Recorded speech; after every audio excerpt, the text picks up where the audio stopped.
master storytelling is not to be confused with the ability to master the art of storytelling, as if that can ever be achieved.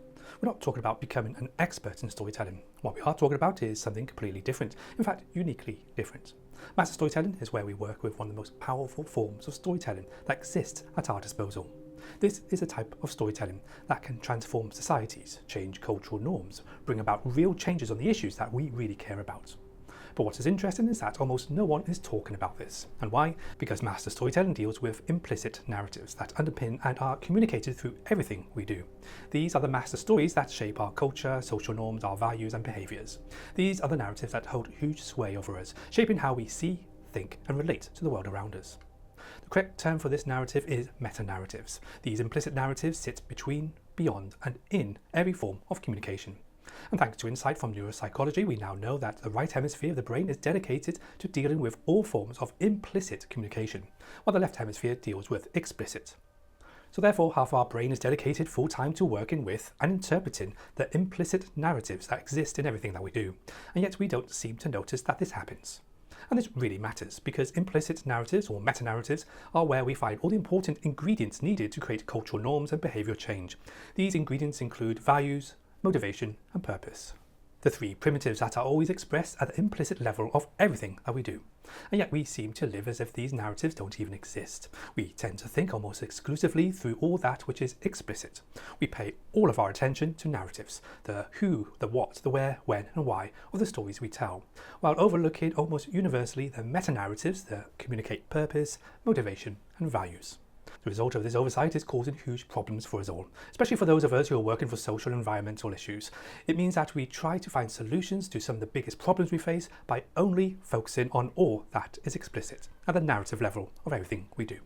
This is held in the belief that if we communicate and explain the problems we face, then the motivation for real change will follow.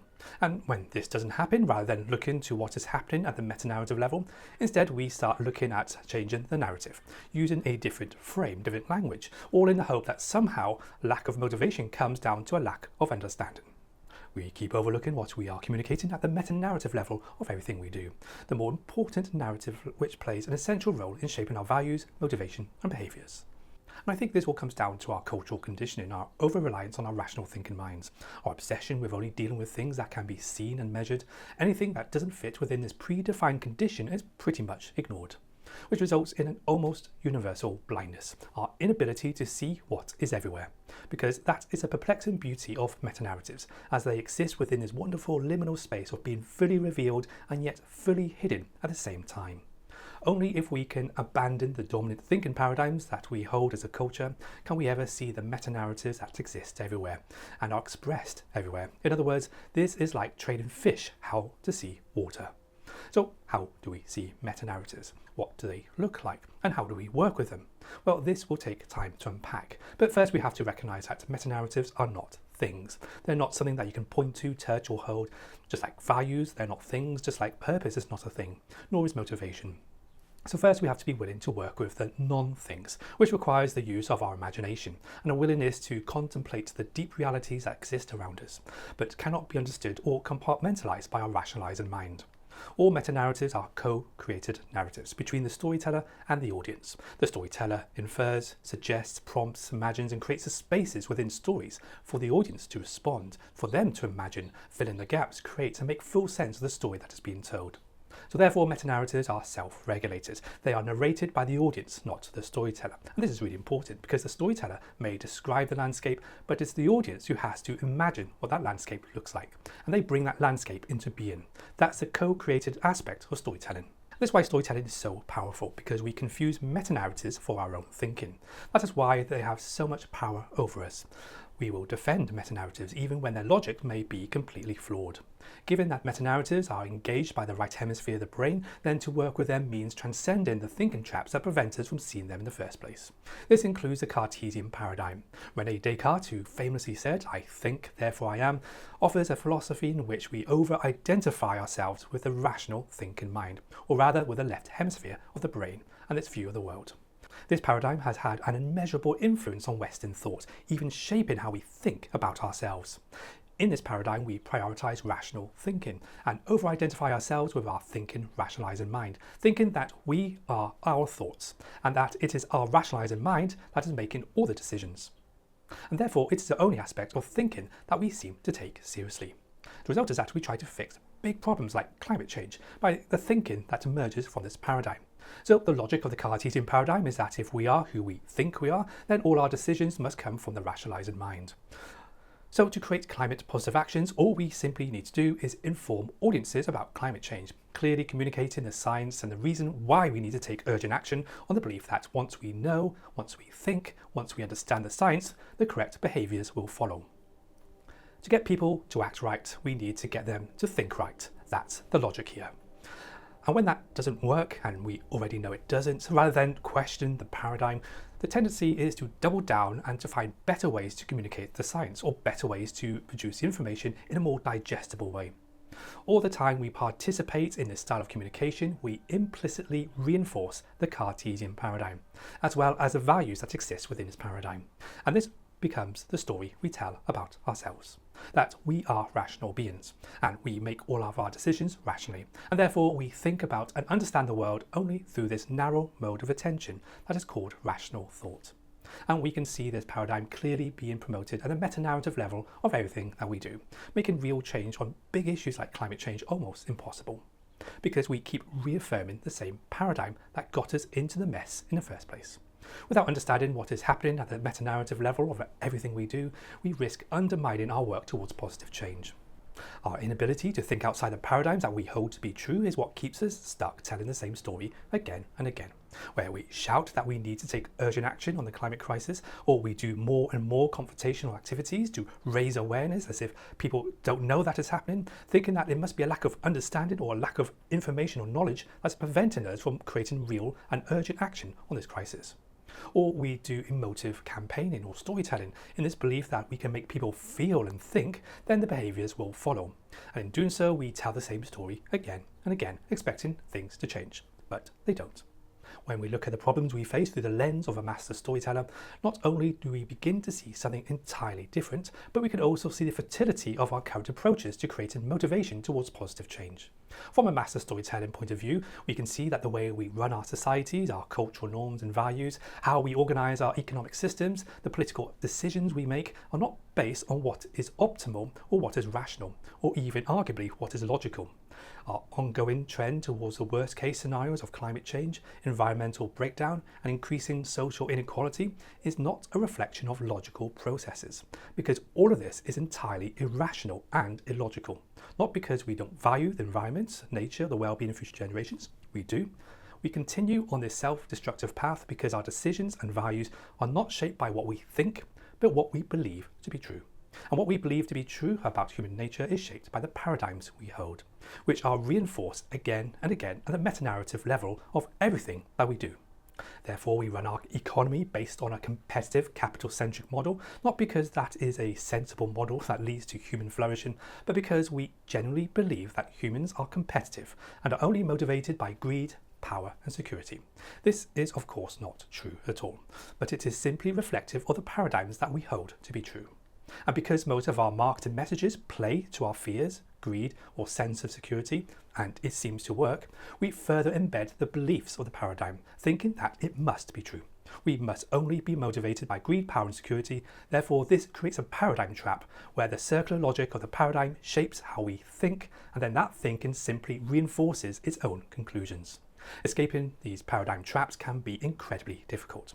But let us come back to the word meta-narrative. It seems to be an entirely new concept to most people.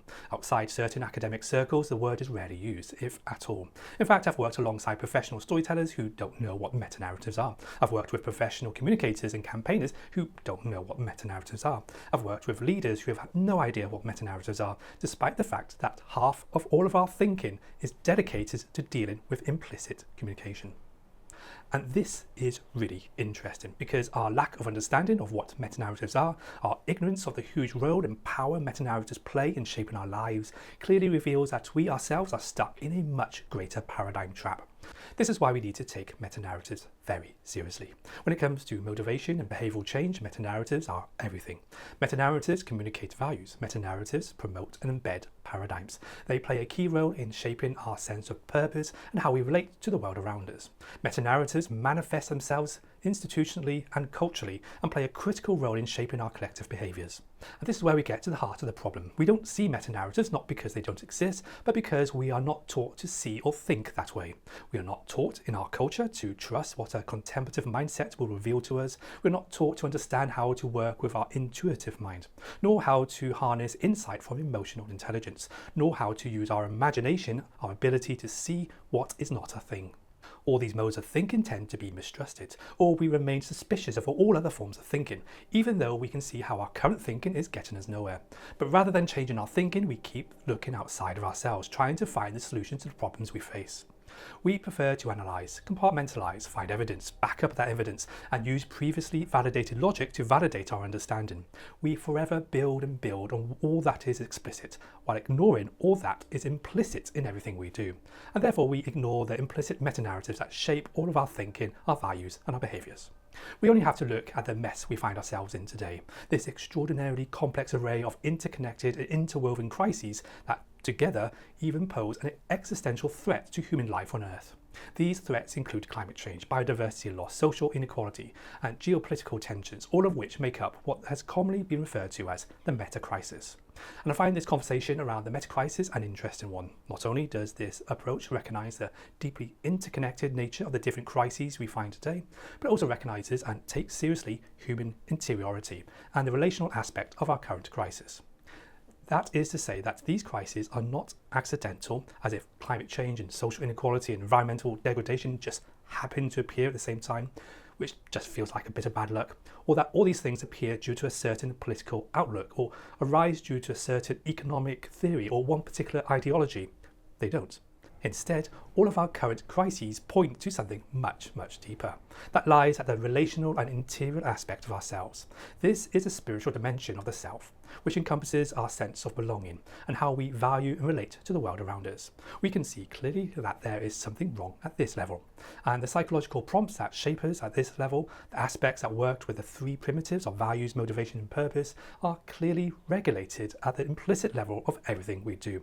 In other words, through meta-narratives. It's the stories that have us, and these stories are not explicit stories that we can ever point to, as they exist at the meta-narrative level of everything we do. If we are to address the meta-crisis, then we have to know how to work with meta-narratives.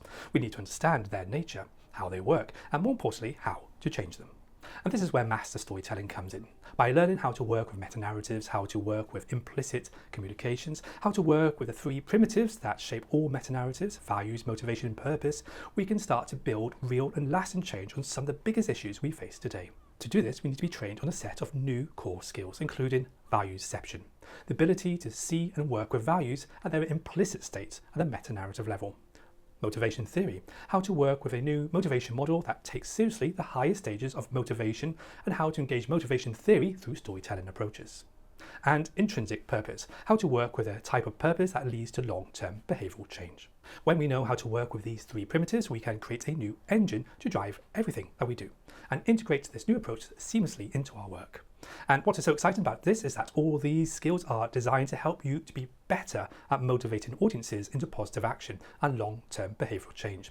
Therefore, master storytelling skill sets can be used in communications, in leadership, especially in fundraising and campaigning, also things like volunteer management or any aspect of human motivation where you're looking to create long-term behavioural change. This is why master storytelling can give us so much hope. Given where we are, given that we are forever telling the same story again and again and not really getting anywhere, and given how hard it is to get people engaged and motivated to take positive action on climate and social issues, I think what master storytelling can offer is an entirely new approach to drive real and meaningful change on some of the most complex and stubborn issues that we face, as well as offering insights after insights on human motivation that simply were not available to us previously. Only by being able to see and work with meta-narratives can we ever hope to bring about the changes we seek.